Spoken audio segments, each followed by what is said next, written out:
future. Yeah, So, here's an opportunity to get games under your belt and see what you got. no question about it, Bill. No question about it. So we're going to go into a few other games, okay? And this is a very interesting matchup between two undefeated teams. You have New England 3-0 at Buffalo 3-0. The game's being played in upstate New York. Tom Brady against Josh Allen. Now, who would have thought going into this contest that both are 3-0? But nevertheless, that's exactly what you have. What do you expect out of this game, Bill? The Patriots to win just like they always have. I think they, won every time they play. I think they've won more than 90% of their games while Brady's in a quarterback, so I don't see anything different. And, in Buffalo, hasn't really played anybody yet for that 3-0 record. So, I just rubber hits the road, and the Patriots, walk out of there with a nice win. Yeah, I think so too. But I got to give. It's good to see Josh Allen though developing. Here's a guy that had a lot of doubters going into the league. So Buffalo certainly hasn't had a great quarterback since Jim Kelly departed. So and they've gone through quite a few of them as well. I mean, think about some of the guys that have come through there: Rob Johnson, Doug Flutie, and I'm sure the list goes on and on. So I hope Josh Allen does well. A lot of people have doubted him as he went ahead and played, and I think again anything that can happen with Josh can only be good.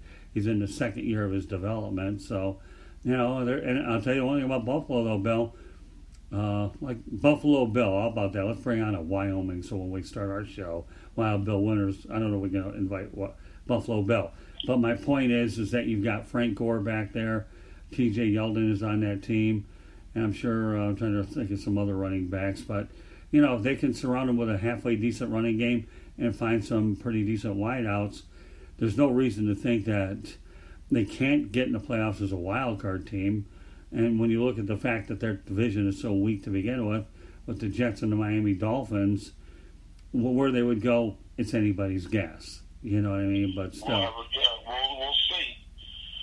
We'll see this weekend. Yeah, well, they'll be back to reality. Yeah, so all right, if they're going to be back to reality, why don't you go ahead and give me a score that the fans out there can anticipate? Well, I like Green Bay right now in this game against the Eagles. Sitting there kind of surfing it a little bit, and the Packers look really good on defense and really good on offense. And it's 10-0 at the end of the first quarter. So, Packers can continue. So we'll go right at it right now with that game. Okay, but I need a prediction of the New England Buffalo game. I'm glad that you've actually gone from a commentator to a update guy while I'm insane enough to do this show, competing alongside of that. But in my opinion, to keep the continuity of the program going, that's why we're doing this, for those that wonder why we're doing it tonight. But the reality of the situation is, what's your prediction for New England and Buffalo, since you feel that New England is so much more superior? Well, New England. I'm not even worried about it. Buffalo hasn't been able to prove to me that they can beat the Patriots. So, Patriots all the way. Okay. The Cleveland Browns at the Baltimore Ravens. There's a. Personally, I think the Ravens are going to blow them out. Do you? Okay, so we have. You got Baker Mayfield against Lamar Jackson and the same classmates in 2018. I personally think that the Browns are so overhyped, it's ridiculous anyways. Well, here's the thing that I've noticed about Mayfield. Okay, last year he came in and they didn't have any film on him. Right. Okay? And you come in during the season and you win some games. And then the coaches have the off season to break you down and look at you and take away what you do. That's exactly what they would make Baker Mayfield. My opinion is that he can't read coverages as well as he should. And what he's doing is he's making one read, and he's drifting in the pocket, and then he's ad-libbing. And he's not as accurate as he was before. Right. And I've watched other quarterbacks break him down. It only convinced me that right now, as Rex Ryan says, he's a little bit overrated. The Ravens are a little ticked off because they've been listening to the Browns, and just all these commercials and everything like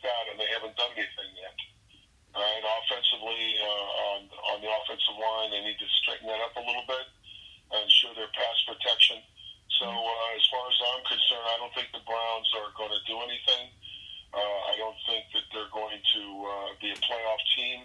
And I think that what you're going to find is that Baker Mayfield is going to have what we call the sophomore jinx. He's not going to play as well as he did last year for the very reasons that coaches have figured him out. Right. They're going to make him sit in that pocket and zing it. And even though he has Odell Beckham Jr., they're not playing as well as they were last year on offense. Their defense is good, and I just don't think that he's developed as well as some of the other quarterbacks that have, been there for a year earlier. Boy, you bring up a lot of good points. First of all, I agree Baker Mayfield will be victimized because of the sophomore jinx. And you're right, nobody had any film on there. And I guess to me, you want to talk about a one-and-done coach, Freddie Kitchens will be that one-and-done coach.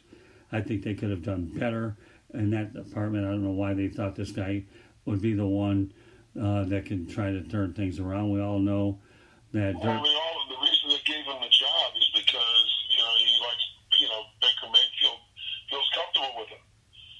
Okay? And, he runs his mouth a little bit too much.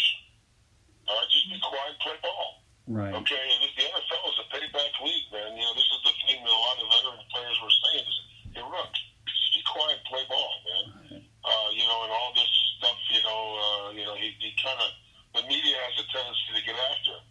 When he says things about other players, you don't talk about other players. That's just an unwritten rule. Right. He comes out and talks about, I can't believe that Jones got drafted, yada, yada, yada. I think he said some kind of comment the other day about his head coach not having any colors when Rex Ryan basically came out and basically said he's extremely overrated. The bottom line is I wouldn't have said anything. He comes back and, says, I'm with my coach, and the only thing we care about is, the Browns' colors, and Rex Ryan doesn't have any colors right now. You don't need to be saying that kind of stuff. Right. That just incites stuff. And like I said before, his defenses, they take a lot of pride in taking away what you do best, and they've got a lot of film on Baker Mayfield, so, it's going to be tough sledding for them. They got to go down there and they got to get a win. All right, and I don't think it's going to be against the Ravens this week. All right, the Ravens are running on all cylinders, so it's going to be fun to see if the Browns can stop them on that run pass option. And personally, I think Lamar is just going to basically quietly assassinate them. Well, no, I agree with you. I think, and these two franchises have bad blood. When you look at the cities, though, let's not kid ourselves from a historical perspective, okay? Number one, okay, the original Browns moved to Baltimore, and whether or not, even though they kept the history, it doesn't matter. They should have been the Baltimore Browns, but that never happened. So you got a little bit of something going there. But more importantly, Bill, I totally agree with you. Keep your damn mouth shut. That's what you've got to do. I mean, that's all, not you. I'm talking about him. You keep your mouth open because you do a good job with it. But you know where I'm coming from, Bill. And, unfortunately, a lot of today's players simply can't keep their mouth shut for whatever reason. I'm sick and tired of talking about players, whether it's social media or whatever, talking because they actually have a bullseye in their chest at some point or another anyways. And they're... Yeah. There's a new breed of cat playing in the National Football League. They cannot even handle being called out. That's true. It's a lot different than it was in 2006. I forget who the player was. That was talking about that very issue today. He's been in the league since 2006, and he says he's seen things change quite a bit. There's been some coaches out there that have gone on record saying coaches don't want to be coached. Right. Okay, it's turning into entertainment. This is what happens when you pay players a ton of money. Right. All right, and then you have to have coaches that can kind of, get along with them and be nice and buddy, and that kind of thing. And, the Browns haven't done anything in a long time. The last thing that I'd be doing right now is letting my star players run their mouth and talk and then, put targets on their back. Okay, and I honestly think this weekend they're going to get a real lesson. Okay, this thing could spiral out of control very quickly because you know that a team is judged on how they handle adversity. All right, and when you have a lot of players that are running their mouths, and then you have adversity. We'll see what kind of team they have right now, but I'll be honest with you, I think they're going to fall apart. All right, I think Cincinnati's going to wind up nipping at them. Okay, I think the Ravens are going to win that division. Right. Okay, the Steelers are kind of like a wounded duck right now, and Right. these are physical football teams. All right, and I know that Cleveland's pretty good on defense. I watched them play against the Buccaneers during the preseason; they were dominant. Right. And I watched Baker Mayfield throw off his back foot, and then some open guys that weren't open. So he's got to ratchet up his game a little bit, and I don't know if he can. Because you're going to be able to read coverages. I think you're going to have quarterbacks that are going to keep developing, like Gardner Minshew. I think you're going to have quarterbacks that are going to not develop, Right. Because they've been exposed. Right? And I just, I like Baker Mayfield. I want him to do well, but based on what I'm seeing on film, it ain't happening. Okay. Well, it's funny. Let's talk about Rex Ryan for a moment, Bill. Okay. I never thought much of him as a head coach. He talked too much, and everybody got sick and tired of that. So he landed in the right spot on ESPN on TV. That's where he's at. But despite Rex Ryan's overhyped coaching, okay, that amounted to nothing, even though I don't think Baker Mayfield should be saying anything about Ryan. Ryan knows more about football than Baker Mayfield will know in 10 lifetimes anyhow, because let's not lose sight of the fact that I believe he was the defensive coordinator for the Baltimore Ravens when they won the Super Bowl, I believe, or at least he was a part of the Ravens staff when they had some success. So Rex knows what he's talking about, and if anybody knows how to read offenses, Rex Ryan certainly does. And I actually enjoy Rex Ryan on television more so than, he could sell me a car if he wanted to, and he definitely sold Tim Tebow to join the Jets when Tim Tebow should have been in Jacksonville. So this guy could sell anything, boy.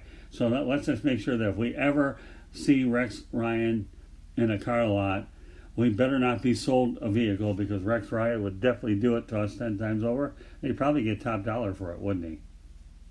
Well, I think it depends. If it's a good used car, yeah. If it's a brand new car, no. That's just my evaluation of Rex Ryan. I think he's a good coach defensively. Right. Offensively, if he'd won a couple of those games, people might be paying attention to him a little bit more. Right. The Jets really never had a quarterback either when he was there. Okay, it is what it is.